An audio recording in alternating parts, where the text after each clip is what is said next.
En Radio Intereconomía, Pulso Geopolítico. Análisis sobre los nuevos desafíos mundiales. Presenta Rafa Jiménez.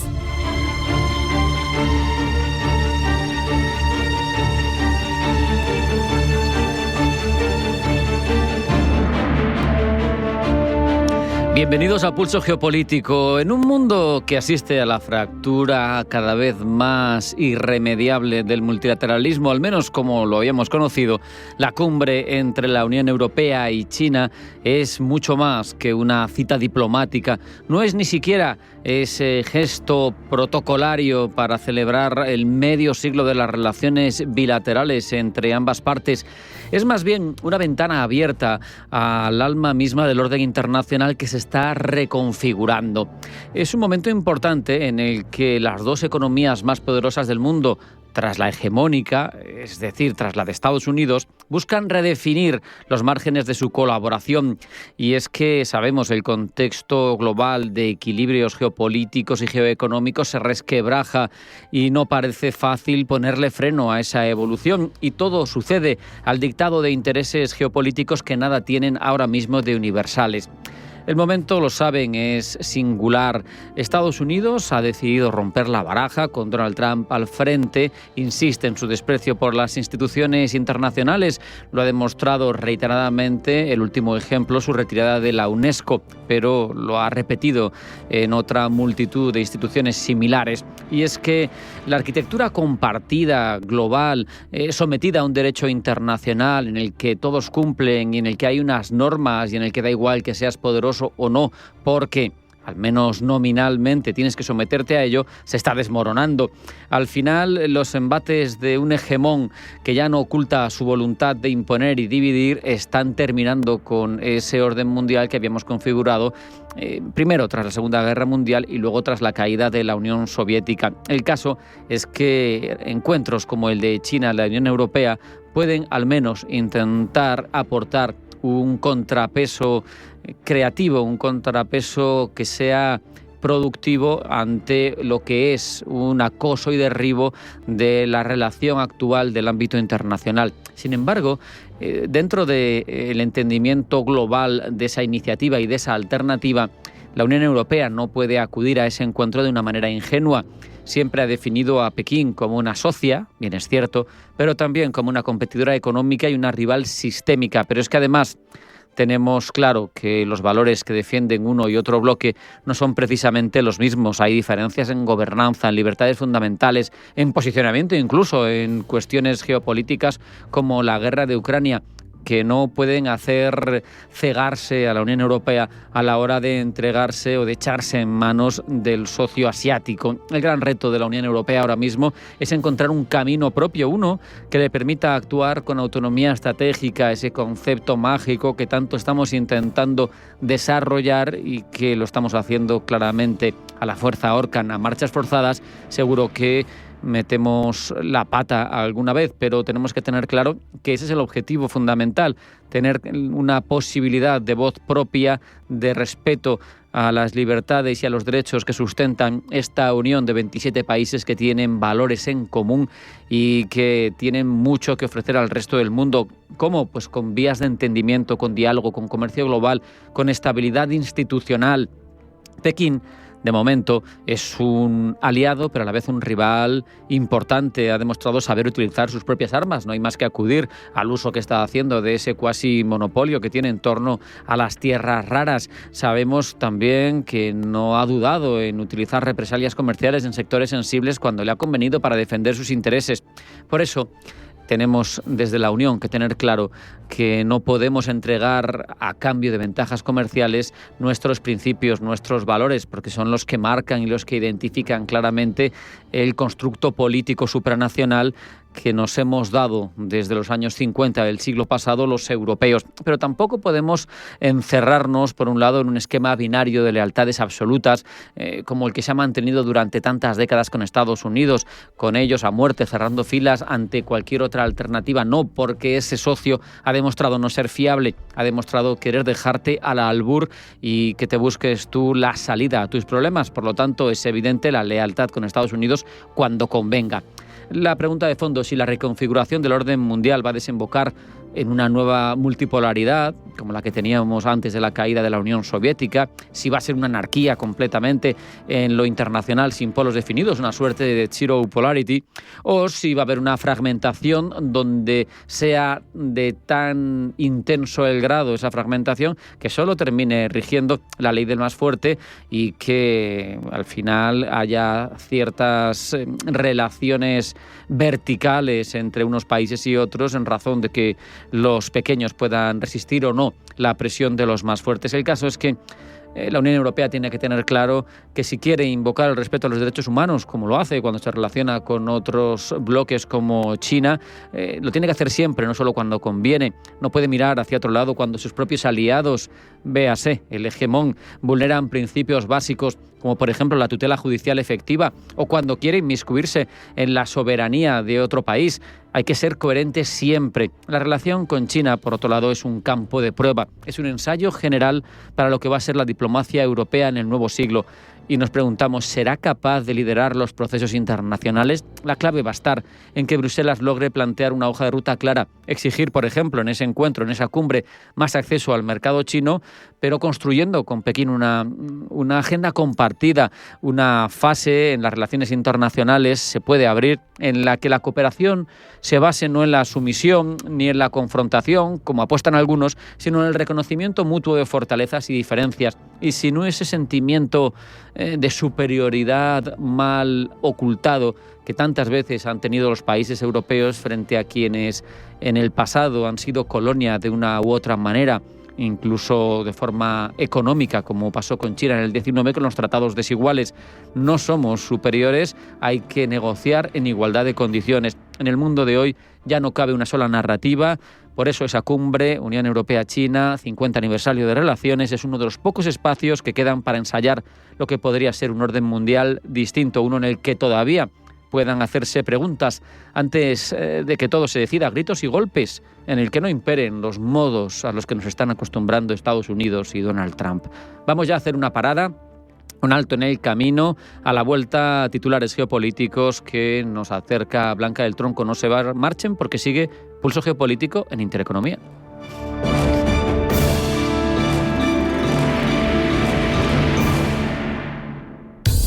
En Radio Intereconomía.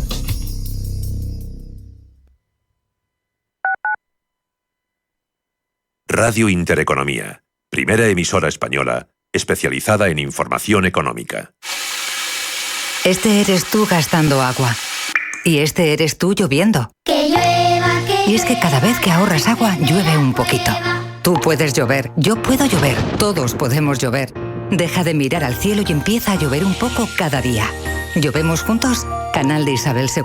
Cuidamos el agua. Toda la actualidad, información y análisis en tiempo real sobre banca, empresas, finanzas personales, bolsa, gestoras y fondos de inversión en intereconomía.com.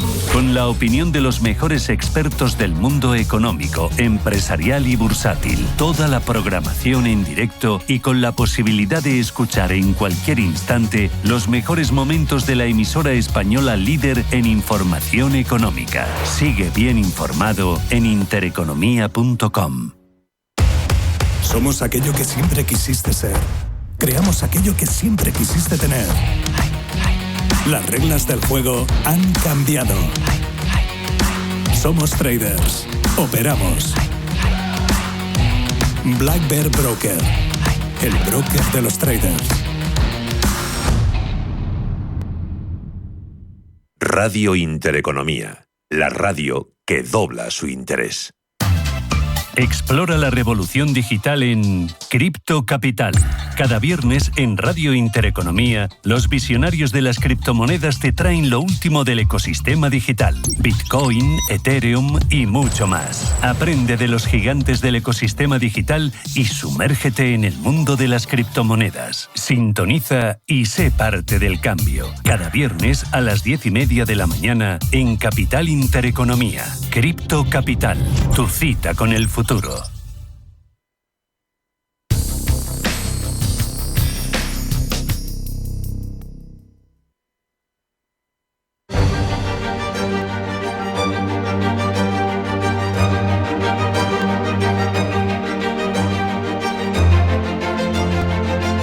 Radio Intereconomía, Pulso Geopolítico. Vamos a repasar ya lo más relevante del ámbito geopolítico. Forma primero de titulares, los elabora Blanca del Tronco. Blanca, bienvenida, buenas tardes. Buenas tardes. Crece la presión a Israel para que decrete un alto el fuego inmediato en Gaza. Más de un centenar de organizaciones internacionales y palestinas han pedido un alto el fuego inmediato y permanente, levantar todas las restricciones de acceso a la franja de Gaza. Allí los efectos de la falta de alimentos y suministros se agudizan, aumentan las muertes por desnutrición, mientras Israel continúa atacando el centro del enclave. El Consejo de Seguridad de Naciones Unidas, entre tanto, se reúne en una sesión periódica para tratar la cuestión palestina. En Siria, entre tanto, se mantiene el alto el fuego. Al cumplirse 10 días del estallido de una brutal oleada de enfrentamientos entre clanes beduinos y grupos drusos, se mantiene el alto el fuego en el sur de Siria, lo que ha facilitado el comienzo de la primera evacuación de la ciudad de Al-Sueida. Allí los vehículos médicos del gobierno están a la espera de recibir la luz verde de los drusos para poder entrar. Vamos a Estambul, tercera ronda de negociaciones entre Rusia y Ucrania. Tercera ronda de conversaciones en la que se espera que Kiev mantenga su exigencia de un alto el fuego inmediato e incondicional de 30 días que Rusia rechaza, país que por otra parte ha rebajado de manera drástica cualquier expectativa sobre la reunión. En principio, la reunión entre las partes se inicia a partir de las 6 de la tarde, según los medios turcos, continuará mañana. En Ucrania, entre tanto, y por primera vez desde que comenzó la guerra, Zelensky afronta una ola de críticas por una ley que subordina a la agencia anticorrupción al fiscal general, justificada por una operación de su servicio secreto contra la supuesta influencia rusa en dicha agencia. Estados Unidos y Japón alcanzan un acuerdo comercial. Acuerdo que contempla una inversión japonesa de 550.000 millones de dólares en la economía estadounidense y el pago de un arancel recíproco del 15%. El acuerdo ha sido celebrado por la Bolsa de Tokio, que ha subido al cierre un 3,65%. A medida que se acerca la fecha del 1 de agosto, las negociaciones comerciales se aceleran. Estados Unidos y China las retomarán la próxima semana en Estocolmo. Reunión en Berlín entre Merz y Macron. El canciller alemán y el presidente francés se reúnen para abordar asuntos bilaterales europeos y cuestiones de política internacional y de seguridad, entre ellos la industria de la defensa europea y la guerra rusa en Ucrania. Ishiba desmiente que vaya a dimitir. El primer ministro de Japón, Shigeru Ishiba, ha desmentido las informaciones provenientes de su propio partido que apuntaban a su dimisión inminente tras la debacle electoral del pasado domingo y que ha dejado al líder nipón en una posición muy debilitada. El mandatario conservador ha mantenido una reunión con altos cargos del gobernante Partido Liberal Democrático en la que, según fuentes de esa formación, iba a plantearse su dimisión para asumir la responsabilidad por los malos resultados electorales. Pedro Sánchez se reúne en Asunción con el mandatario paraguayo, con Santiago Peña. Con él, el presidente del gobierno clausura un foro empresarial bilateral y participa en una ofrenda floral en el Panteón Nacional de los Héroes como parte de su visita oficial a Paraguay. Y Donald Tusk ha anunciado la remodelación de su gabinete. Remodelación anticipada desde que la derrota de su candidato en las elecciones presidenciales de junio avivase las tensiones en el seno de la coalición liberal que gobierna el país desde 2023.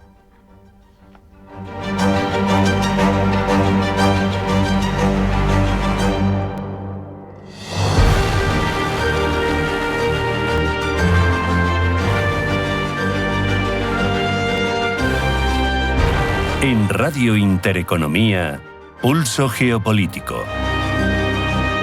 Seguimos con toda la información geopolítica de la jornada, pero ahora profundizamos, Blanca. Estados Unidos y Japón han logrado llegar, en palabras de Trump, a un enorme acuerdo. Los aranceles a la isla nipona pasarán del 25 al 15% a cambio de que Japón invierta 550.000 millones de dólares, de los que Estados Unidos, según Donald Trump, se llevará el 90% de los beneficios. Pablo Llanone. Después de semanas de negociaciones, ambos países han sellado un acuerdo que, según el presidente estadounidense, ayudará a mantener las excelentes relaciones que los une. Como decíamos, Japón enfrentará aranceles del 15 y no del 25% a cambio de invertir 550.000 millones de dólares en Estados Unidos. De los beneficios obtenidos, dice Trump, un 90% serán para el país norteamericano. Aunque no tenemos constancia de que esto último sea cierto, con esto en mente, Trump considera que su política arancelaria está siendo un éxito y ha agradecido a sus secretarios del Tesoro, Scott Bessent, y de Comercio, Howard Lutnick, por ello.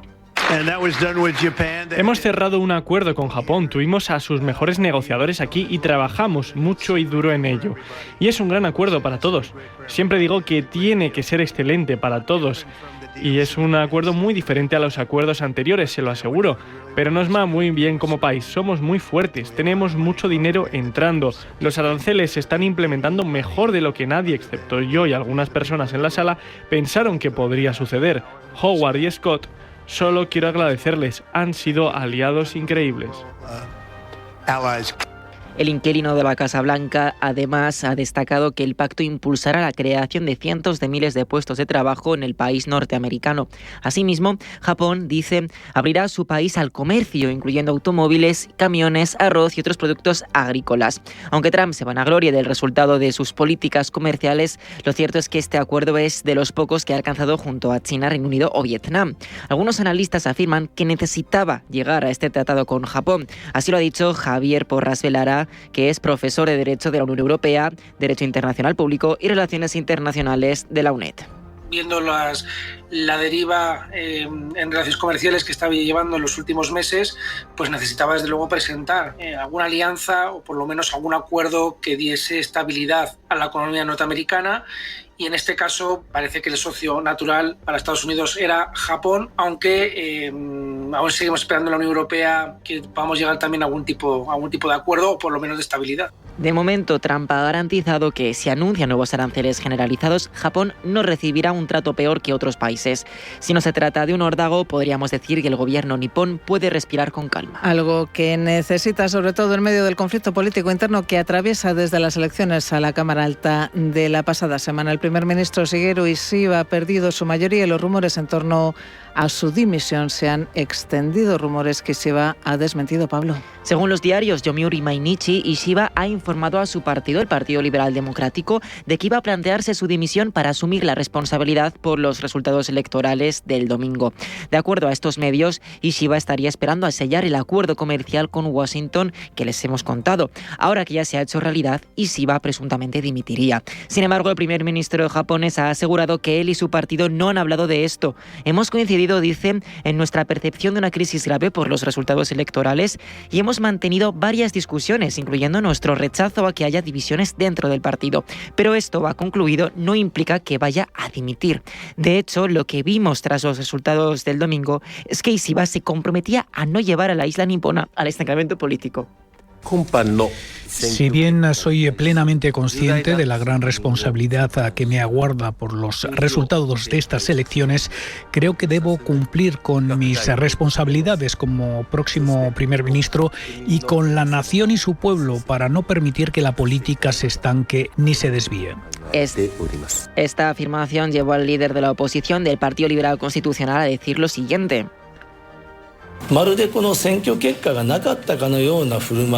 Que Ishiba había actuado como si los resultados electorales nunca hubieran sucedido. Desde el partido de extrema derecha, Sanseito, que ha ganado 14 escaños en las elecciones del domingo, también han ejercido presión en los últimos días sobre asuntos clave para la política nipona, como la inmigración, la inflación persistente y el aumento del coste de vida. Por lo pronto, Ishiba ha logrado forjar ese acuerdo comercial con Estados Unidos, otro de los grandes ejes de las últimas elecciones y que podría ayudarle a mantenerse en el poder un poco más. Y tras el acuerdo comercial entre Estados Unidos y Japón, el resto de países aceleran las negociaciones con Washington ante la inminente llegada del 1 de agosto, fecha límite dada por Donald Trump para que entren en vigor los aranceles anunciados. En este contexto, China ha confirmado que sus negociadores se volverán a reunir con los negociadores estadounidenses dentro de unos días. La reunión tendrá lugar del 27 al 30 de julio en Estocolmo. Antes de la confirmación china, el secretario del Tesoro de Estados Unidos, Scott Bessent, aseguraba que es probable que los dos países extiendan el acuerdo comercial. Pero ¿cómo están actualmente las negociaciones entre ambos países? Gemma González. China y Estados Unidos parecen estar acercando cada vez más sus posturas. Las conversaciones comerciales entre ambas potencias se mantienen, aunque aún no han culminado en un acuerdo definitivo. Este podría llegar tras la reunión anunciada hoy por China y que tendrá lugar a finales de este mes de julio en Estocolmo. Lo cierto es que no parten de cero. Tras el pacto alcanzado en mayo, que inició una tregua de 90 días, ambos países han reducido significativamente sus aranceles. Estados Unidos bajó los suyos al entorno del 30-55%, mientras que China los redujo al 10%. Posteriormente, en junio, se alcanzó un acuerdo específico para acelerar los envíos de metales de tierras raras, esenciales para tecnología avanzada, lo que alivió las tensiones y mejoró las relaciones comerciales. Ahora, sobre la mesa de negociación, Estados Unidos plantea debatir la extensión del plazo actual, cuyo vencimiento está previsto para el 12 de agosto. Declaraciones oficiales por parte de Estados Unidos indican que la administración Trump está priorizando la calidad del acuerdo por encima de cumplir fechas límite apresuradamente, sin descartar una ampliación del plazo. Desde China, entre tanto, califican las conversaciones ya mantenidas con Estados Unidos de exitosas y destacan la cooperación en recursos estratégicos como las tierras raras y el restablecimiento de ventas de chips de Nvidia. Sin embargo, Gemma, aún hay flecos por cerrar en relación a temas como la propiedad intelectual o la energía, ¿no? Así es, aunque Estados Unidos ha reducido sus aranceles temporalmente, aún no hay consenso sobre una reducción permanente o un levantamiento completo. China exige una rebaja más amplia de tasas sobre sus exportaciones de manufacturas, mientras que Washington quiere que Pekín abra más su mercado a productos agrícolas estadounidenses como la soja, el maíz o la carne.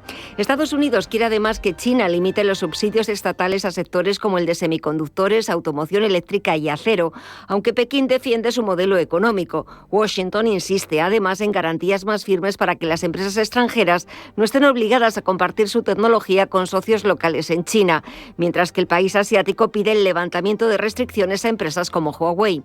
China además continúa comprando petróleo a países bajo sanciones de Estados Unidos como Irán y Venezuela y usando mecanismos financieros alternativos.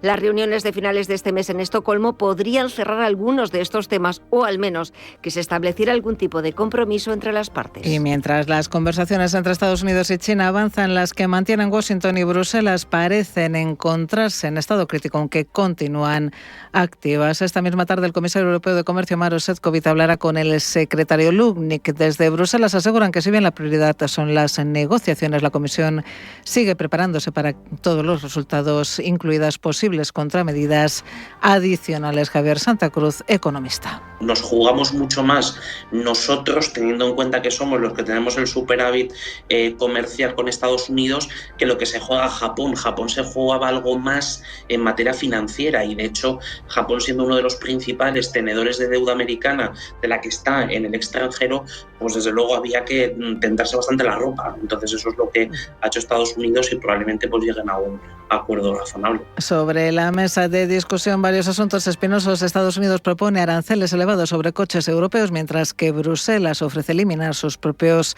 aranceles del 10%. Si Estados Unidos reduce los suyos por debajo del 20%. Tampoco hay acuerdo aún en los aranceles al acero y al aluminio. Estados Unidos aplica un arancel de hasta un 50% sobre el acero y el aluminio europeos, y aunque ha habido alivios temporales, no hay acuerdo para eliminarlos de forma definitiva. Bruselas quiere además que sus productos accedan a incentivos estadounidenses bajo la ley de reducción de la inflación, algo que Estados Unidos ha limitado a producción local o a socios muy estrechos. Washington quiere, por su parte, un mayor acceso para productos agrícolas estadounidenses como la carne o los cereales transgénicos, lo que choca con los estándares europeos, por lo que Bruselas rechaza relajar sus normativas sanitarias. Tampoco hay acuerdo aún en servicios digitales y tecnológicos. La Unión Europea planea imponer regulaciones más estrictas, como las normas fiscales digitales que afectan a gigantes tecnológicos como Google, Amazon o Meta. Washington, sin embargo, exige exenciones o límite a estas medidas y amenaza con represalias si no hay flexibilidad. De no llegar a un acuerdo, lo cierto es que ambos bloques económicos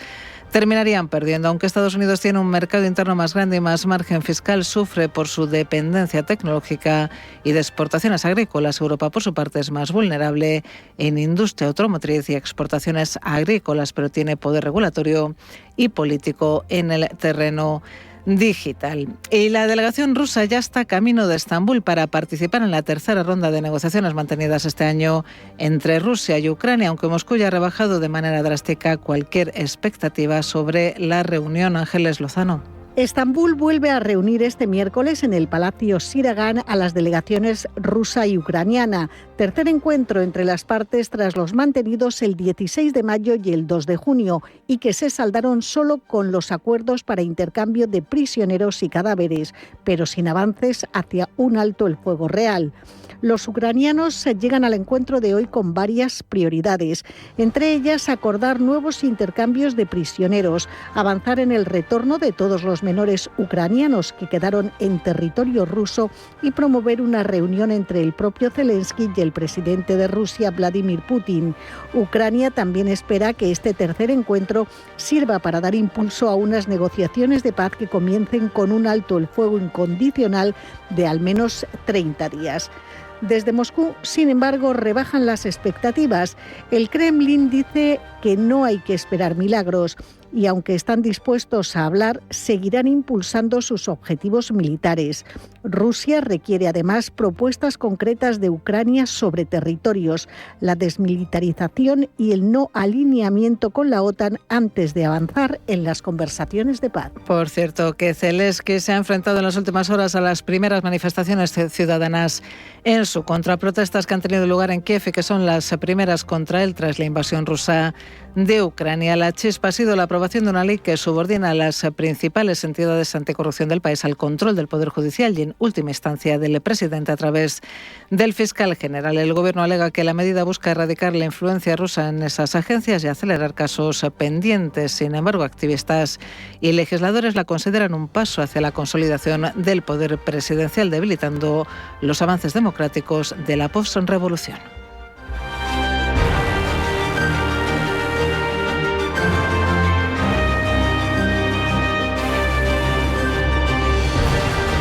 En Radio Intereconomía, Pulso Geopolítico.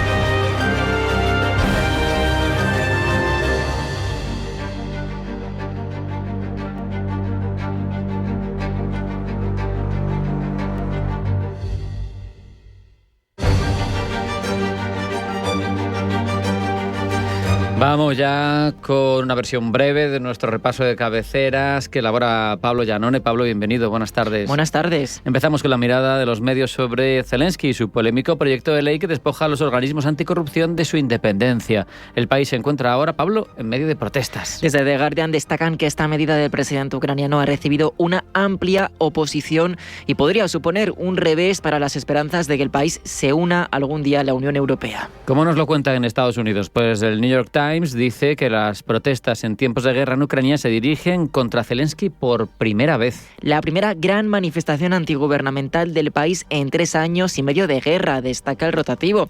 Es la fractura más significativa hasta la fecha en la unidad nacional que ha ayudado a Ucrania, dice, a sobrevivir a una ardua y sangrienta lucha contra la invasión rusa. Pero también en Oriente Medio se prestan a contarnos qué está sucediendo. Al Jazeera habla de esas manifestaciones como ira gubernamental.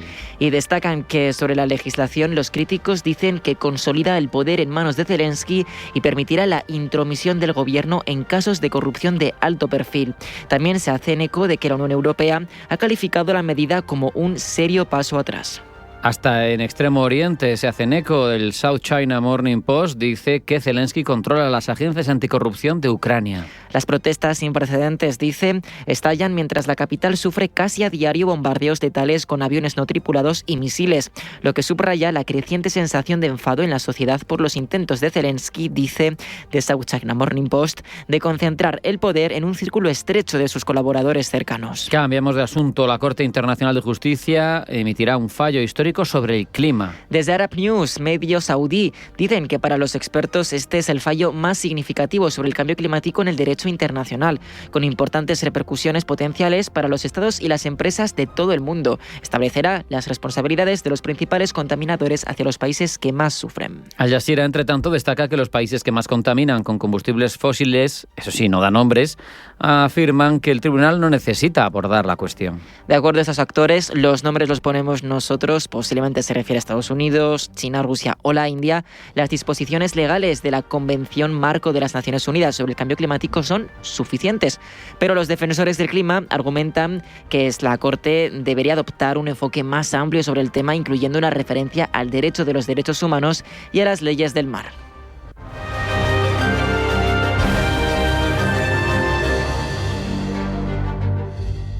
¿Conoces Banco Big?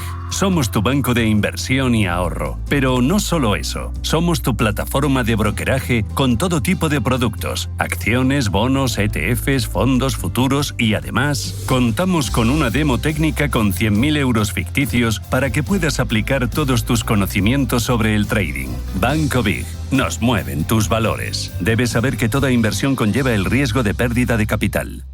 Gran Hotel Inglés es un hotel único y el más antiguo de Madrid que combina la sofisticación urbana con el glamour de los años 20. Un oasis de elegancia en la zona más palpitante y genuina de Madrid, el barrio de las letras. GranHotelInglés.com, tu hotel de lujo en Madrid. Escucha cada jueves de 1 a 2 de la tarde en Radio Intereconomía Negocios de Carne y Hueso, el programa para emprendedores, startups y pymes líder en habla hispana, con Mariló Sánchez Fuentes.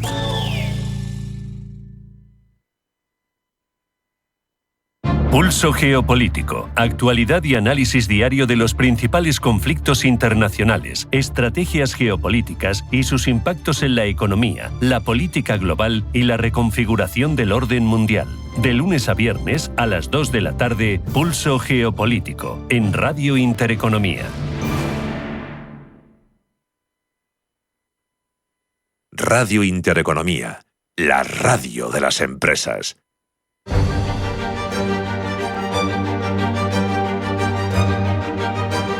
En Radio Intereconomía, Pulso Geopolítico. En un mundo complejo de por sí, pero con el plus de complicación que ha supuesto la llegada al poder de Donald Trump, su guerra arancelaria, su claro desprecio por el multilateralismo, tanto el geopolítico como el geoeconómico, nos interesa encontrar referencias a partir de las cuales entendamos cómo manejarnos en estos contextos. Por eso nos hacemos eco del informe Top Geopolitical Risk 2025 de KPMG. Lo vamos a desgranar durante los próximos minutos con Cándido Pérez, que es socio responsable de infraestructuras, transporte, gobierno y sanidad de KPMG en España. Cándido, bienvenido, buenas tardes. Buenas tardes, encantado de estar aquí con vosotros. Un placer. Cándido, el informe destaca un mundo interconectado, pero a su vez cada vez más dividido. Esta creciente división, al final, ¿cómo afecta a las empresas globales? ¿Por qué es tan importante identificar y gestionar luego los riesgos geopolíticos en este contexto que tenemos ahora mismo? Bueno, pues sobre todo porque el mundo ha cambiado muy deprisa en apenas 5 años.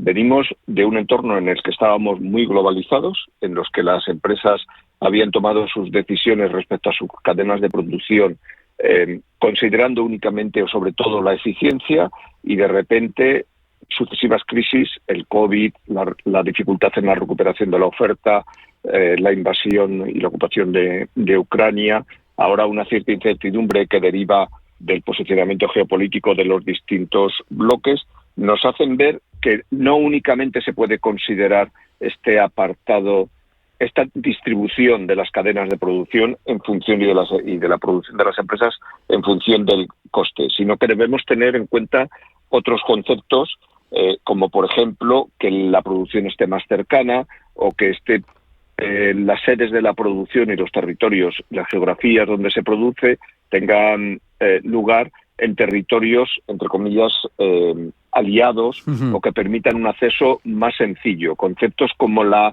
autonomía o la seguridad estratégica han vuelto a recuperar y han vuelto a ser muy importantes.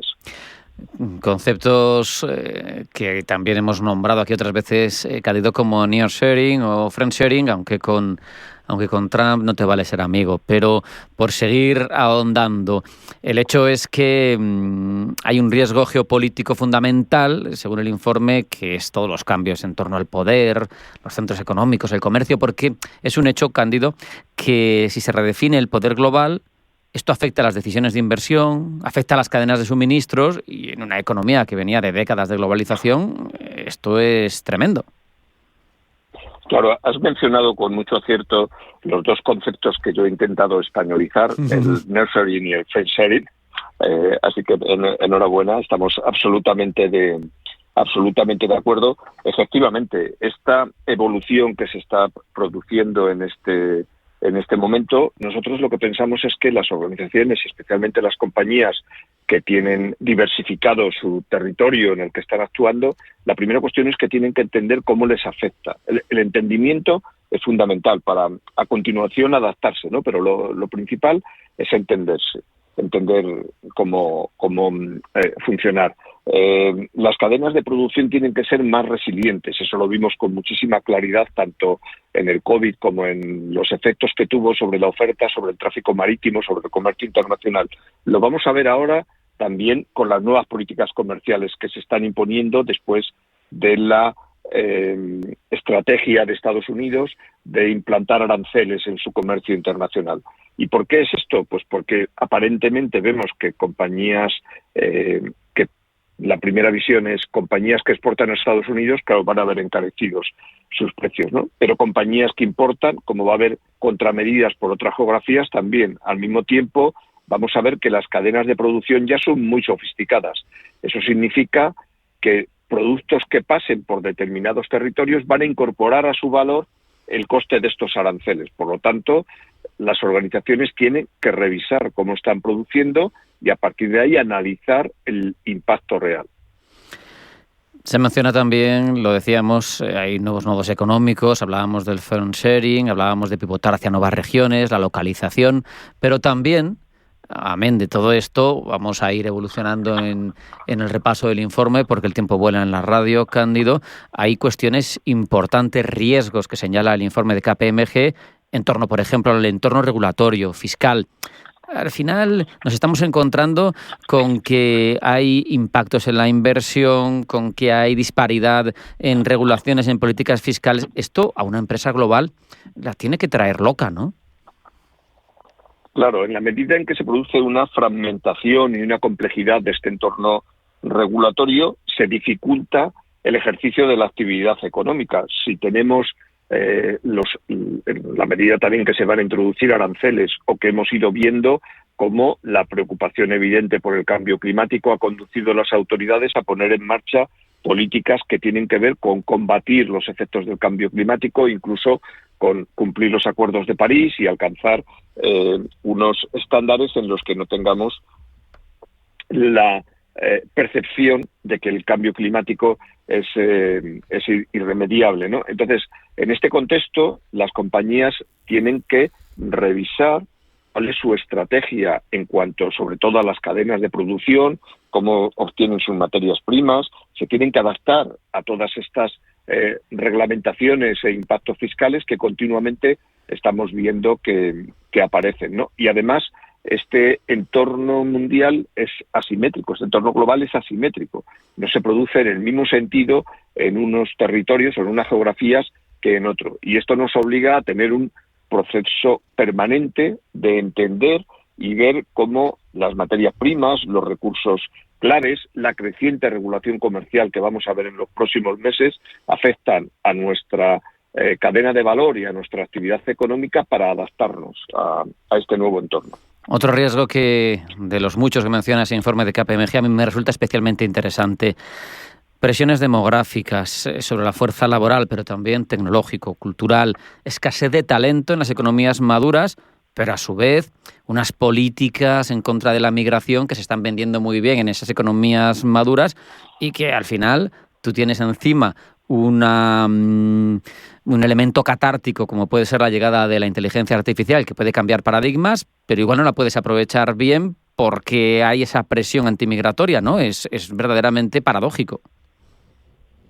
Claro, todos estos riesgos de los que alertamos en el informe normalmente son riesgos poliédricos, en el sentido que representan varias realidades que hay que analizar conjuntamente. Lo decías hace un momento, ¿no? Tenemos por una parte un envejecimiento de la población, una caída de la natalidad que hace que las poblaciones nativas en los países desarrollados se esté reduciendo y la pirámide se esté estrechando por la base, al mismo tiempo que observamos como una parte muy importante de población de otros territorios que además mantienen un crecimiento vegetativo aún muy intenso, desean venir aquí. ¿Cómo compaginamos esta llegada de personas que nos tienen que permitir que se mantenga nuestra actividad económica, nuestro estado del bienestar, que realmente atiendan la economía cuando se va estrechando la población activa en estos territorios, es importante. ¿Cómo aprovechamos los avances tecnológicos? Los avances tecnológicos son fundamentales. Has mencionado la inteligencia artificial y posiblemente la inteligencia artificial generativa es lo más espectacular que ha pasado últimamente. Dentro de poco pues posiblemente veremos ordenadores cuánticos que permiten un salto enorme en el aprovechamiento de esta inteligencia artificial. Pero te quería trasladar una reflexión sobre este tema, y es que en realidad la tecnología está a disposición de todas las empresas. Lo que diferencia unas empresas de otras es fundamentalmente las personas que integran cada organización, la capacidad que tenemos para atraer a personas formadas y a personas que sean capaces de abordar estos cambios tecnológicos e incorporarse a nuestras empresas y a nuestras organizaciones públicas. Al mismo tiempo, el mundo digital y el trasvase de una gran parte de nuestra actividad económica a un entorno digital presenta un desafío en términos de seguridad nacional y de seguridad internacional muy fuerte, porque vemos que la división de los poderes de la que hablabas al principio tiene un impacto en esto que se llama en la literatura reciente la guerra asimétrica o los ataques derivados en riesgos para la ciberseguridad y cuestiones parecidas que tenemos simultáneamente que gestionar. A eso nos referimos a que las empresas tienen que estar atentos a una multiplicidad de riesgos, pero además con un enfoque que normalmente no es lineal, sino que tiene varios ángulos desde cuyas perspectivas debemos analizarlos y adaptar nuestra actividad en función de las decisiones que conforme a este entorno cambiante debamos tomar. El informe subraya también que la globalización está cambiando, pero no terminando, importante, pero al final hay muchas cosas. Merece la pena leer Riesgos geopolíticos de 2025 con KPMG. El tiempo es el que manda aquí en la radio. Aquí no es Trump ni Putin, es el tiempo, Cándido. Quiero una respuesta final sobre esa conclusión del informe, ¿no? La volatilidad es la nueva normalidad. Tratar como activo el riesgo geopolítico. Esto, al final, nos va a permitir prosperar en medio de la incertidumbre. ¿Cómo les apoyáis desde KPMG a las compañías para que esto suceda? Tenemos 2 minutos. Pues mira, efectivamente, desde hace unos años, especialmente desde que llegó el COVID, hemos ido asistiendo a una serie empezábamos a ver la luz, nos habíamos recuperado después de la crisis financiera y hemos visto una serie de crisis que nos han impactado de modo fundamental en nuestra actividad económica y en la vida de las sociedades. Nuestro planteamiento respecto a todos estos impactos, esto que se llama ahora los cisnes negros también, ¿no? En esta nueva jerga que todos nos hemos acostumbrado a utilizar. Nuestra capacidad para ayudar a las compañías consiste un poco en hacer lo que les decimos a ellos que pensamos que tienen que hacer. Entender cuál es el nuevo entorno, cómo les afecta a ellos en concreto, cómo afecta, por supuesto, a su sector, pero sobre todo a la organización particular. No hay 2 empresas iguales. Y a partir de ahí, entendiendo cuáles son las afectaciones que tiene, hacer un análisis de cuál es el punto al que quieren llegar y cómo adaptarse a ese entorno, valorando en la balanza riesgos, oportunidades y las amenazas que tienen que considerar. Decías hace un momento que la globalización es verdad que está cambiando y no ha terminado. Efectivamente, afortunadamente, el comercio internacional ha sido una de las fuentes principales de crecimiento de la economía y del bienestar en el mundo, ¿no? Y nosotros confiamos en que el comercio, con todas las dificultades que tiene en este momento, se siga produciendo. Lo que ocurre es que se va a producir este comercio global en unos términos distintos. Se pueden entender, se puede analizar y podemos adaptarnos. Pero hay que estar atentos y hay que trabajar en ello. Es evidente que las compañías de hoy en día, si no están pendientes de lo que sucede en la geopolítica, lo van a pasar muy, muy mal. Cándido Pérez, socio de KPMG en España, gracias por ayudarnos a interpretar ese exhaustivo informe sobre riesgos geopolíticos 2025 que habéis desarrollado en KPMG. Te agradezco especialmente que nos hayas atendido y te mando un abrazo. Hasta la próxima, Cándido. Muchísimas gracias. Encantado de estar con vosotros. Un fuerte abrazo.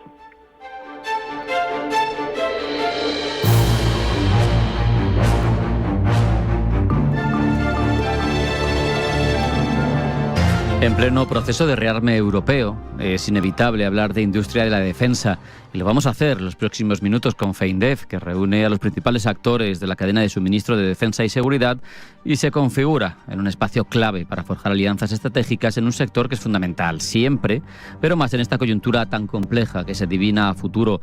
Y para ello charlamos ya con Ángel Olivares, que es presidente de Fundación FEINDEF. Ángel, bienvenido, buenas tardes. Hola, buenas tardes. Hemos visto esa Feria Internacional de Defensa y Seguridad de España, 600 expositores, 61 países, organismos internacionales. Bueno, pues todo una referencia, un sitio donde estar. ¿Qué balance hacemos de esta edición?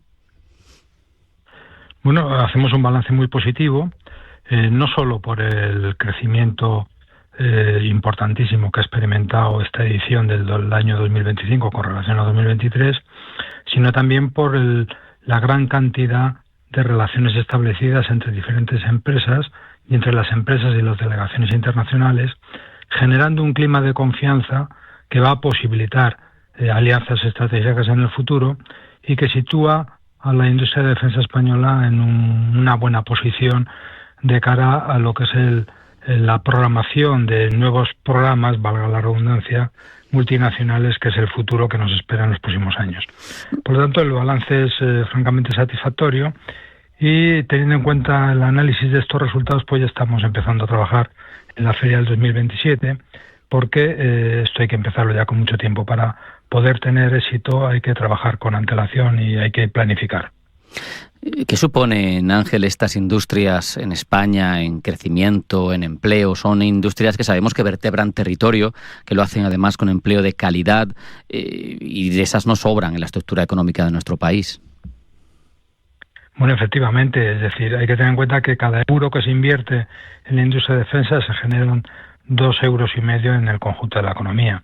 Es decir, la industria de defensa es una industria tractora del conjunto de la industria nacional. Tenemos que conseguir el objetivo de que el sector industrial pese en torno al 20% del Producto Interior Bruto, y en este momento estamos en un escaso 13 o un 14%. Bueno, pues la industria de defensa puede jugar ese papel porque es una industria muy innovadora. Es una industria que incorpora nuevas tecnologías, que invierte más del 12% de su facturación en innovación, investigación y desarrollo, y que genera empleo de muy alta cualificación y relativamente bien retribuido, ¿no? Desde ese punto de vista, digamos que es un espejo que posibilita el que los jóvenes se miren ahí, que ahí está su futuro, y a su vez también alimenta lo que es el desarrollo de la industria auxiliar. Es decir, la cadena de suministros de la industria de defensa es una cadena de suministro muy potente, resiliente y realmente de un gran valor. Por lo tanto, esto hay que cuidarlo y hay que mimarlo, y no nos cabe la menor duda que la industria de defensa tira también del resto de los sectores industriales para conseguir un mayor desarrollo. Esto incorpora innovaciones tecnológicas importantísimas y, por lo tanto, es un sector que yo me atrevo a decir que es estratégico para el país, es un sector estratégico para España. Claro. Ángel, antes de estar en esta Feria Internacional de Defensa y Seguridad de España, tuviste responsabilidades como secretario de Estado de Defensa. En tu opinión, ¿qué papel ha de jugar en esta industria la colaboración público-privada? Bueno, es imprescindible. Es decir, si ya en el conjunto de la economía la colaboración público-privada es un motor de desarrollo, en la industria de defensa no puede haber desarrollo si no existe esta colaboración. Hay que tener en cuenta que la competencia en este ámbito es una competencia limitada, que normalmente el cliente es único y que es necesario que haya una estrecha colaboración entre este cliente y el proveedor, en cuanto que estamos hablando de proyectos que necesitan un periodo de gestación muy prolongado en el tiempo. Esa gestación solo se puede desarrollar si hay una colaboración mutua e incluso una financiación previa. Es decir, en este momento, a través del impulso que se recibe, a través de la financiación del Ministerio de Industria, es posible abordar proyectos de altísima tecnología que exigen muchos recursos y exigen muchos recursos antes de que las empresas obtengan el resultado final por la venta de un producto, ¿no? Por lo tanto, hay que financiarlo previamente, esta investigación y este desarrollo que siempre, pero no solo en España, en el mundo entero se desarrolla mediante esta colaboración. Incluso en aquellos países donde aparenta que hay una participación privada más importante o más relevante, también hay que decir que esta presencia de estas empresas privadas se produce gracias a un acuerdo con el gobierno de turno. Claro. Eso pasa así en todo el mundo. Ángel, se habla mucho ahora mismo de rearme en Europa, de cientos de miles de millones sobre la mesa. La primera pregunta es si se hablaba de esto en la feria, en FEINDEF, y si las cifras que se manejan le da la sensación a la industria que son suficientes. Bueno, teniendo en cuenta los retos que tenemos por delante, pues la verdad hay una conciencia generalizada de que es necesario hacer un gran esfuerzo económico que nos permita hacer frente a los retos que tenemos. Es decir, digamos la invasión de Ucrania por parte de Rusia ha puesto de relieve algunas deficiencias que tenía la industria europea de defensa importantes, que se desvelan fundamentalmente por la capacidad industrial que sea suficientemente importante como para poder prestar los medios suficientes para que Ucrania pueda defenderse en virtud del derecho a legítima defensa que está reconocido en la Carta de Naciones Unidas, ¿no? Es decir, que Europa necesita incrementar su capacidad de producción industrial para atender necesidades inmediatas y necesita también destinar más recursos a la investigación y al desarrollo, en cuanto que la industria de defensa es el sustento básico en el que se apoya la disuasión. Claro. Es decir, todo lo que buscamos la paz y buscamos evitar el conflicto. Para evitar el conflicto hay que tener una industria de defensa que permita a las Fuerzas Armadas de cada uno de los países el prestar los materiales necesarios para que esa disuasión sea creíble y sea real. Y hay que ser conscientes de que Europa la defensa de Europa es una defensa colectiva, es decir, nadie tiene capacidad para defenderse autónomamente por sí mismo, ninguno de los Estados miembros. Por lo tanto, estamos ante un proyecto colectivo, que es el proyecto de la Unión Europea, y que necesita una industria europea sólida, resiliente, eficaz y con acceso a las tecnologías que hagan que la disuasión sea real y efectiva. Claro, Ángel, a mí, una vez convenido que hay una apuesta grande sobre la mesa y que puede ser suficiente, me surgió otra duda, precisamente los tiempos y las capacidades. Es decir, tenemos una catarata de millones sobre la mesa, habrá muchos pedidos, pero la industria europea de la defensa, tal y como está, ¿será capaz de atender a lo que se le pide en tiempo y forma? Bueno, hay una necesidad de incrementar nuestra capacidad de producción industrial para dar respuesta a las necesidades inmediatas, eso es evidente, y después hay una necesidad a medio y largo plazo, que es el de abordar nuevos proyectos que se fundamentan en nuevas tecnologías. Esto necesita un periodo de gestación mucho más largo. Desde ese punto de vista es evidente que para que Europa incremente su dosis de autonomía, de la famosa autonomía estratégica de la que hablamos, que nunca se debe confundir con soberanía total, porque eso es prácticamente imposible en el mundo entero, pero para incrementar nuestra autonomía y por lo tanto que la dependencia de terceros sea menor, para eso se necesitan años, se necesita tiempo. Tenemos un tejido potente, además quería ahondar precisamente en su diseño, porque algo has apuntado en una de tus respuestas. Hay grandes compañías, aunque sean españolas o medio españolas o que hayan absorbido españolas, como tenemos Rheinmetall, tenemos Indra, que aporta otra parte más tecnológica, pero en cualquier caso, al final hay unas empresas, ¿no?, que son tractoras, explícanos esto, que tienen la capacidad del sistema completo, ¿no? Pero hay también pymes ágiles que aportan a lo mejor una velocidad, una capacidad de diseño, ¿no? Pero todo eso forma esa cadena de valor a la que tú hacías mención, ¿no? Y una cadena de suministro pasa un poco como con la industria del automóvil, ¿no? Tenemos el foco, las grandes compañías fabricantes, pero luego toda la industria auxiliar potencia todo esto, ¿no? Aquí con mayor intensidad todavía. Como ya he dicho, la disuasión se soporta de una manera importante en lo que es la incorporación de las nuevas tecnologías a los nuevos sistemas de armas y también en la incorporación de tecnologías disruptivas, tecnologías que ahora en este momento, por ejemplo, no seríamos ni capaces de imaginar cómo pueden funcionar de cara al futuro. Y ahí juegan un papel importantísimo las pequeñas y las medianas empresas. La industria de defensa española es en un 80% son pequeñas y medianas empresas. Y hay pequeñas empresas, y medianas también, que incorporan muchísimo valor. No solo porque establecen una cadena de valor y una cadena de suministro muy fuerte, sino porque también, debido precisamente a su capacidad innovadora y a su flexibilidad, son donde en reglas generales se gestiona y se gesta, las dos cuestiones, una parte muy importante de las nuevas tecnologías que son necesarias, ¿no? Por eso coincido totalmente con su reflexión.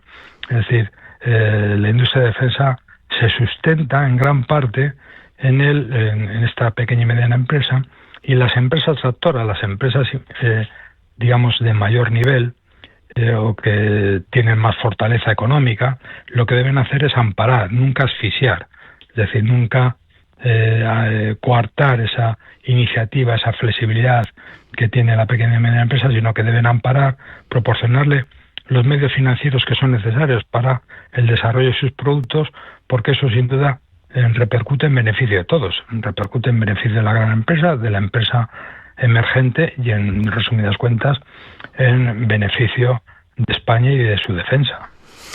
Para terminar, podemos mandar entonces, Ángel, un mensaje positivo sobre el nivel de esa industria de defensa en nuestro país y las capacidades y su precisamente capacidad de asumir el reto que se presenta por delante. Yo creo que sí. La industria española es una industria de gran calidad, tiene un problema de tamaño, de volumen, lo mismo que lo tiene la industria europea, pero nosotros podemos competir en condiciones de igualdad con cualquier industria internacional y lo podemos hacer con ventaja porque tenemos unos costes muy competitivos y tenemos una capacidad innovadora también reseñable. Desde ese punto de vista yo creo que se han hecho un trabajo muy importante en estos años y la industria de defensa española es una industria de gran calidad con una presencia internacional importantísima. Más del 70% de su producción se dedica a la exportación. Con ese mensaje en positivo vamos a despedir a Ángel Olivares, presidente de la Fundación FEINDEF, la Feria Internacional de la Defensa y la Seguridad en España. Ángel, un placer, muchísimas gracias. Hasta la próxima. Muchas gracias por su invitación. Hasta luego.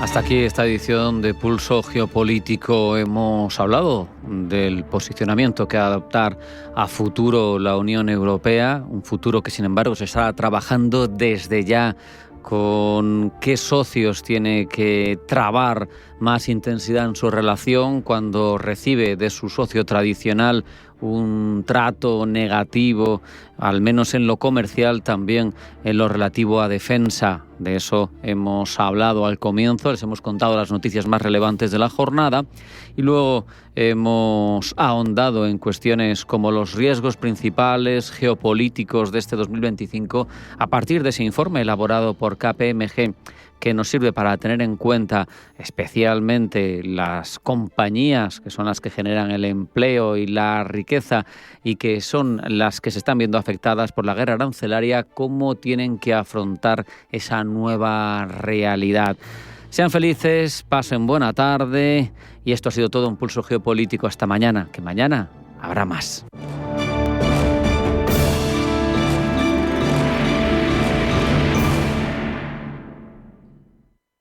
En Castilla y León, todo nace sabiendo. Sabe reconocer la excelencia de las cosas buenas, al arte de hacer feliz al paladar y dejar el corazón contento. Sabe degustar estrellas y conservar nuestra historia para disfrutar del presente. Tierra de sabor, el arte de degustar la vida. Junta de Castilla y León. En un entorno empresarial cada vez más competitivo, conseguir la certificación CIEGE de Informa y El Economista es la prueba definitiva a una gestión excelente. Ya está abierto el plazo para este año. Busca CIEGE en Google Realiza el test gratuito en la web e inicia el proceso de certificación dirigido por Informa. Destaca tu empresa frente a entidades financieras, colaboradores y clientes y mejora tu reputación de marca gracias a la visibilidad en eleconomista.es. Tu gestión, validada por los líderes. Hola, soy Rafa Jiménez. De 12 a 2 del mediodía, en Radio Intereconomía, nos quedamos a media sesión. Una forma tranquila de ver la actualidad sin perder de vista la economía. Di que nos escuchas.